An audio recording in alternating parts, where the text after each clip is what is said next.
As I mentioned, we've got Kali Linux and we've also got Windows systems that we're going to be using for attacking. But you probably want systems that are really designed to be attacked. We're going to look at a couple of vulnerable operating systems that you can play around with because if you're just using a standard Windows 10 operating system that's probably kept reasonably up to date, then you're going to have a really hard time getting very far.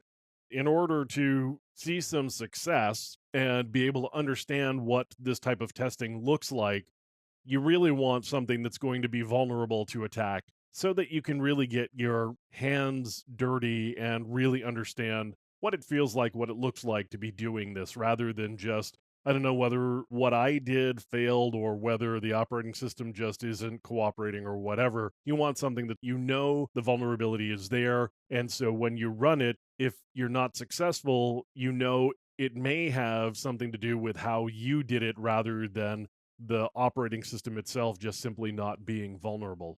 We start with vulnerable operating systems, so at least you know as you are getting started what you should expect to see as you're getting going. Here's one, it's Metasploitable.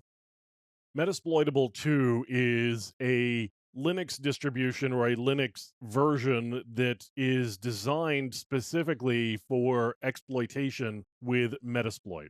I'm at the Rapid7 community webpage, and Rapid7 is a company that makes not only Metasploit, they actually sell commercial versions of Metasploit, but they also have a vulnerability assessment tool called Nexpose.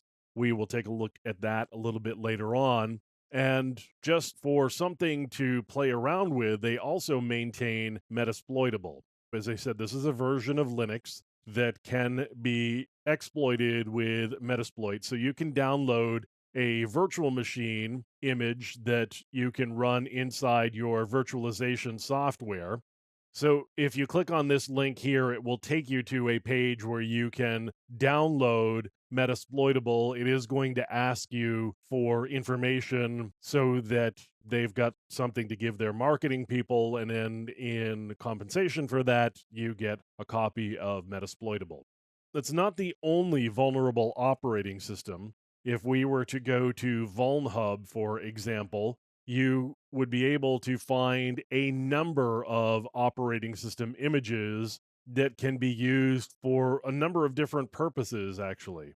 So some of these are designed for capture the flag use. There may be a specific activity that you are expected to get to. So these are created for capture the flag activities or competitions.